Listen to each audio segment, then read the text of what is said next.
Dans un futur, pas si éloigné de nous, un journaliste d'investigation réputé révélera le plus gros scandale de la haute technologie que le monde aura connu. Et si l'histoire de ce scandale racontera sa dernière enquête, voici l'histoire de la toute première qui, bien qu'éloignée de son domaine de prédilection, lui a donné le goût de l'investigation. L'histoire d'un étrange masque qui vous laissera, finalement, sans doute plus de questions que de réponses. Bienvenue dans Masque Bleu, deuxième partie, suite et fin. Avant de poursuivre, n'oubliez pas de vous abonner à la chaîne pour être tenu au courant des prochaines publications de nouvelles sur ma chaîne YouTube. La petite cloche quelque part en bas pour être tenu justement au courant. Et puis, si vous appréciez cette nouvelle, un petit pouce vers le haut, un petit commentaire, et surtout, n'hésitez pas à partager cette nouvelle autour de vous. Bonne écoute! Un vrai cul-de-sac. Voilà une semaine que je planche sur ce mystère et que dalle. Nada. Zéro. Impossible de savoir d'où ce foutu masque peut venir. Je suis allé voir un copain étudiant en biochimie pour qu'il fasse quelques analyses. D'après lui, ce masque est composé d'un alliage qui n'avait encore été jamais vu jusque-là et qui serait à l'origine de sa belle couleur bleue. Rien d'extraordinaire autrement concernant cet alliage, en dehors du fait qu'il semble difficile à obtenir. L'avantage d'être à la fac, c'est qu'on a nos entrées dans tout le campus. Après avoir traversé celui-ci, croisé 2 jongleurs et un amateur de diabolo bien trop chevelu, j'ai pu rejoindre un bon pote qui étudie l'histoire. Au préalable, j'ai réalisé une impression 3D du masque avec une imprimante de la fac. Le rendu est approximatif, mais ça devrait faire l'affaire et éviter d'autres ennuis. Car oui, mon pote biochimiste n'a pas eu de meilleure idée que de faire comme mes 2 voisins malgré ma mise en garde. Eh bien ça n'a pas loupé. Attaque cardiaque comme à profond depuis. C'est dingue cette manie de vouloir mettre un masque sur notre tronche quand on en a un dans les mains. Mais du coup, il n'y a plus de doute possible. Sylvain, c'est son prénom, devait analyser une substance relevée à l'intérieur du masque. Forcément, vu son état, ça va être un chouïa compliqué. Au prix d'un long effort, j'ai toutefois pu déchiffrer les inscriptions en cyrillique. Il s'agit d'un vieux dialecte ukrainien, une vraie galère à comprendre.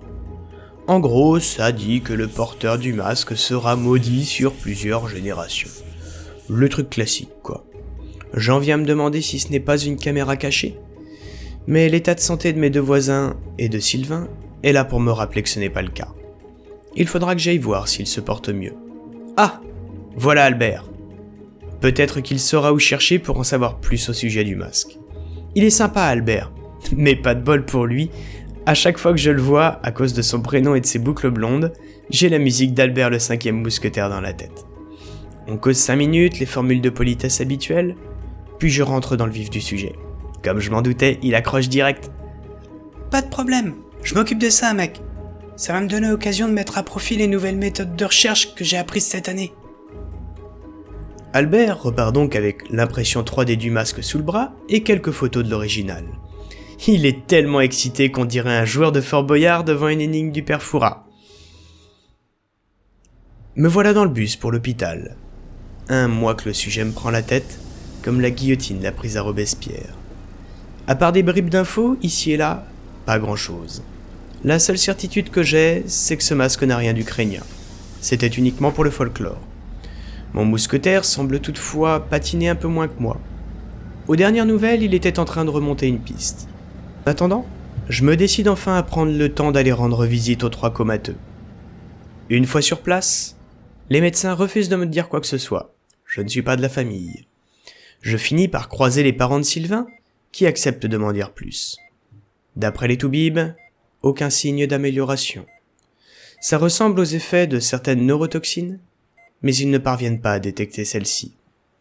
Ils sont également incapables de dire s'il y a des chances que l'un d'eux se réveille un jour. En gros, c'est la merde. Je m'abstiens de leur parler de cette histoire de masque.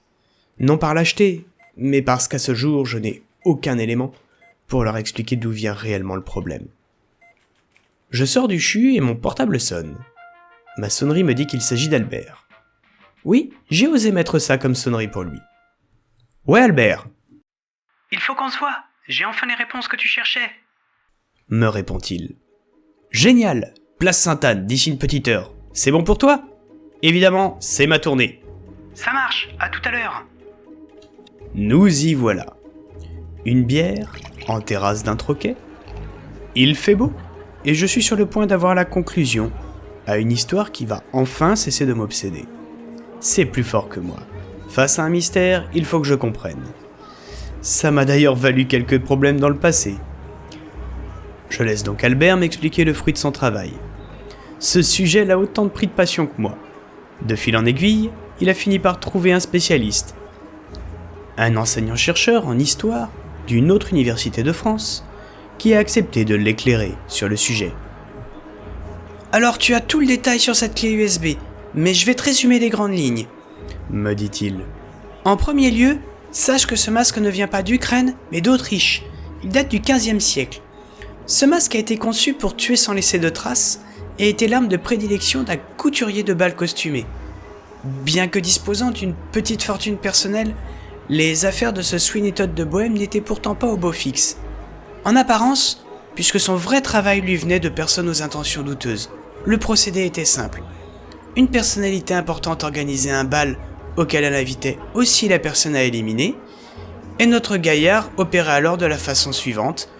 Il était demandé aux invités de venir se fournir exclusivement auprès de son commerce pour avoir un costume.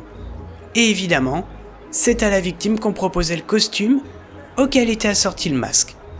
La victime décédait généralement dans les quelques heures et personne n'y était pour quoi que ce soit. Et il s'y prenait comment, le bougre? À l'intérieur du masque était tout simplement recouvert un poison particulièrement dangereux, me répond Albert. Et donc on peut supposer que ce dernier aurait perdu de ses effets avec le temps. Exactement, Surenchérit-il. mais par rapport à ce que tu m'as raconté, ce qui me pose question, c'est la résistance du poison au fil des siècles, qui, bien qu'atténuée, semble toujours efficace. Fais vraiment attention quand tu le manipules. Sachant cela, il ne me reste plus qu'à ramener le masque à l'hôpital, en espérant qu'on puisse trouver un contrepoison adapté. Je règle nos verres et remercie le copain pour ses recherches. Je vais enfin pouvoir dormir. Sur le chemin du retour, coup de fil du paternel de Sylvain. Mon lavoisier préféré s'est réveillé, et apparemment mes voisins aussi. Je me hâte de rentrer pour récupérer le masque, et ensuite, je file au CHU. Mais bordel, où est-ce qu'il est? C'est à n'y rien comprendre. Je viens de rentrer chez moi et plus rien. Mais bon sang, ça c'est fort quand même. Tout ce que j'avais de relatif au masque a disparu. Tout, mes notes, mes impressions, il ne reste plus rien. Et pourtant aucune infraction. Merde. Je viens de faire tomber 3 mois de publicité entassée en cherchant ce foutu masque. Je ramasse le tout à la hâte, direction le vide-ordures. C'est quoi ce flyer par terre? Allez hop, poubelle. Tiens. Master de journalisme d'investigation. Intéressant, on verra ça plus tard.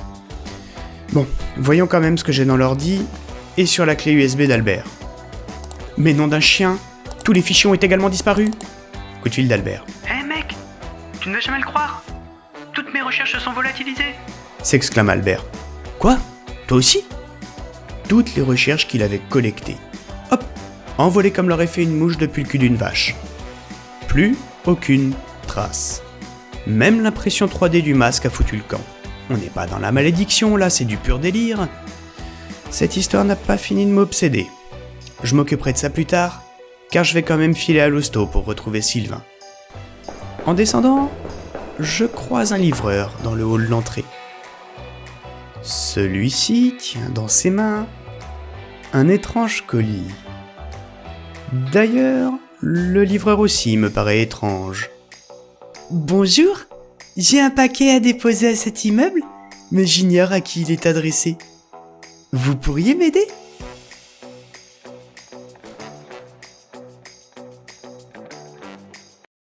Merci d'avoir écouté cette nouvelle, j'espère qu'elle vous aura plu. Du coup, pour conclure justement sur Masque Bleu, conclure en tout cas cette vidéo, je voudrais revenir sur la précédente nouvelle, la dernière survivante. C'est quelque chose que je ferai du coup à chaque nouvelle, c'est de venir vous apporter une clé de compréhension ou une anecdote de la nouvelle précédente. Pour ce qui est de la dernière survivante, l'anecdote est la suivante, c'est qu'à l'origine, j'ai eu une invasion de fourmis, tout simplement, et que j'ai dû, malheureusement, ça m'a pas plu, mais buter celle-ci à coups de produits pour contaminer les colonies. Et il s'avérait que dans mon bureau, j'avais un capillaire quelque part qui fait que de temps en temps j'avais des fourmis qui rentraient dans le bureau. Donc le fameux long tunnel, c'est cet accès qui doit être quelque part par là que les fourmis empruntaient jusqu'à ce que je le bouche. Et à un moment donné, un soir, il y a une fourmi qui s'est pointée sur mon bureau et je savais que la colonie était en train de calancher parce que ça faisait 3-4 jours malheureusement que je lui avais mis le produit dans la tronche. Et du coup, eh bien, elle était là, devant moi, en train de patiner dans la semoule. Et je me suis posé tout simplement la question, mais qu'est-ce que cette fourmi est en train de vivre? Si elle pensait comme nous, hein, si elle avait notre cognition, qu'est-ce qu'elle serait en train de penser, d'imaginer? Et c'est tout simplement de là qu'est née cette histoire. Voilà pour ce qui est de la dernière survivante, c'est aussi simple et bête que ça finalement. Et juste après la prochaine nouvelle, je vous livrerai la clé de compréhension de Masque Bleu, puisque je suppose que celle-ci doit vous laisser avec plusieurs questions et ou théories. Et donc je vous dirai, je vous révélerai du coup à ce moment-là qu'est-ce qui se cache derrière ce fameux livreur et son étrange colis qu'il vient apporter chez notre ami. Si vous avez en tout cas apprécié cette écoute, encore une fois, je vous invite, abonnez-vous, la petite cloche, et puis n'hésitez pas à partager et diffuser ces nouvelles autour de vous afin d'encourager mon travail d'auteur. Je vous souhaite une très bonne journée ou une très bonne soirée, et puis je vous dis à très bientôt. Ciao ciao!